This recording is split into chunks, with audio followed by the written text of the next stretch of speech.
Hi everyone, welcome to 2025 and I hope your new year has started off well. Today we're going to look at Warehouse or the Warehouse and take a look at that company's performance. It's been a special request, so just remember that if you are looking for any shares that you'd like me to review, let me know. Happy to do so. It's just based on my methodology, so it's certainly not personalised in any financial way, but it's hopefully just going to cut down the noise as to what is available for you out there, because if you're looking at shares, New Zealand, there's not a lot to choose from, but if you start going globally, there certainly is. So happy to look at anything that you'd like me to take a look at. So just on that, remember this is for educational purposes only, certainly not intended to be personalised financial advice. If you're looking for that, you do need to talk to your own financial advisor. So let's take a look at the Warehouse. Right, I've got the Warehouse Group share performance up here on the chart for the last 2 years, and my initial reaction is, oh dear. Okay, as you can see, it started on the top left and it's gone down to the bottom right. We'll just take a look at the 5-year as well and see. Yes, so looking at that over the 5-year, Warehouse sort of peaked around this period here, 2021, around September. Went sideways for a bit, basically to the end of that year, and then it just plummeted. And since then, that is all it's been doing. Is we're getting the odd bounce. Refer to that as a dead cat bounce. So that's a terrible term as it may sound. That basically a dead cat bounce is if you stood on a rooftop, dropped a dead cat, it would bounce quite high, then the bounces start getting lower and lower. So, and the bounce up is these little recoveries that you sort of see. Okay, there was one through here around July last year.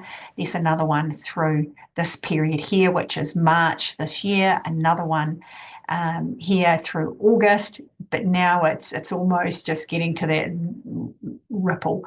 It's not really giving us a bounce. So hey, whether that's a bottom, I don't know. I'm not into the game of picking tops or picking bottoms. I use my stop losses to protect me from anything. If we are at a top, obviously my stop losses are going to take me out of the market. And when it comes to bottoms like this, I'm not in the game of choosing them. In fact, I want to actually see what the performance of the share market is doing before I will start to go back into a share. So without further ado, let's take a look. So well, first of all, I'm going to put on the 200 period moving average. So in this case, because I'm looking at a weekly interval, it's going to be a 200-week moving average, and that's our red line. And you can see here the share is trading well below that 200-week moving average. Just take it back to the 2-year one just to make it a little bit easier. So it's very, very clear that it's trading below that. So that gives us our direction, really. If a share is trading under the moving average, no matter what your moving average is, it is obviously potentially in a decline.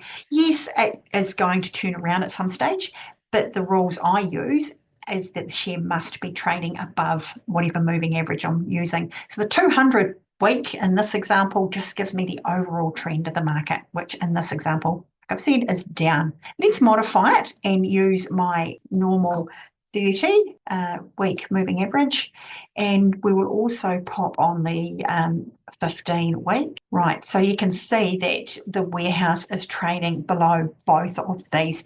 Yes, it's starting to hit it. However, the thing for me is that I want to see when a share is trading below the moving averages, which this one is in this case, I want to see the 15-week moving average actually cross through that 30-week. So then you start getting upward momentum. And the only way it will do that is if the share itself does start rising.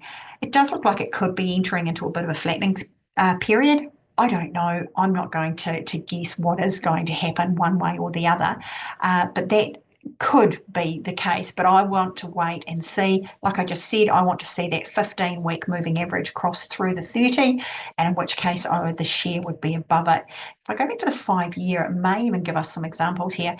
Yes, you can see back here around the sort of middle of October 2020, you can see the blue line crossed through the red and the share started trading above it. Now that's a really strong positive signal. Okay, so and then even if you rode that share, let's assume you looked at it a couple of weeks later and it might have been the beginning of November before you entered.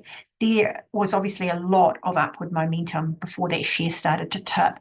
And that when there was a big gap between sort of early January, the first week in January, really, there was a huge gap where the market sold off. But the moving averages didn't really cross until the end of January. So even if you're not using a moving average, that's a really good sign to perhaps get out when those moving averages crossed. So even if you got out on this candle here, and let's say it was the bottom, you got out at just over $3, and you might have purchased that share for $2.50. So you would have made about 50 cents potentially on that share. However, if you're still hanging on to it, you can see now it's down at $1.06. So you've almost lost 2/3 of your money back. Yeah, back when you purchased it, which obviously is not what we want. So that's how I use the moving averages. Okay, so like going back to the share, it's trading well below those. In fact, when it crossed on the downside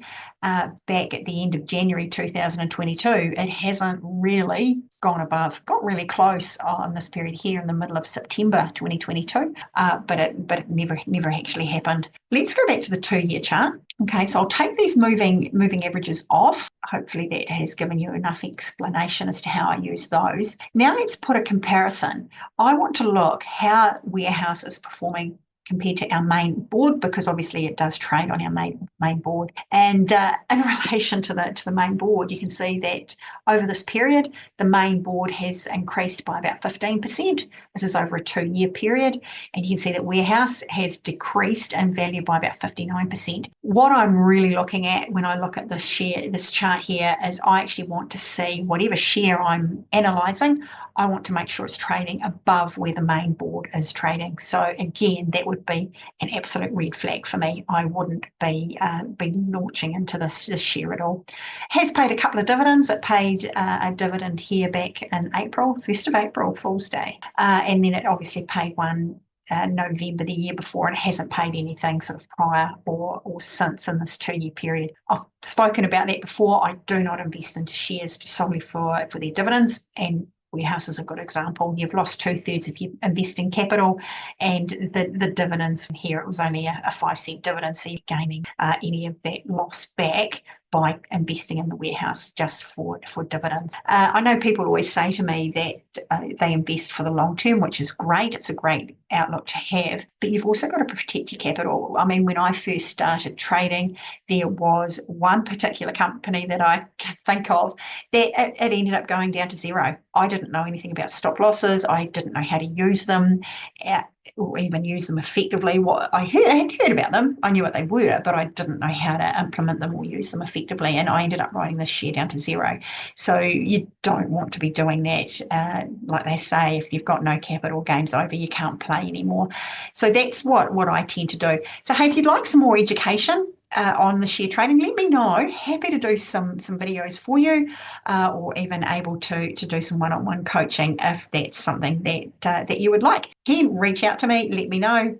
Until then, happy trading. I will try do some more sort of recordings while I'm away. I am going away for a couple of weeks. If I can't, please understand, and then we will catch you back again towards the end of January. Just say, oh my gosh, it's going to fly.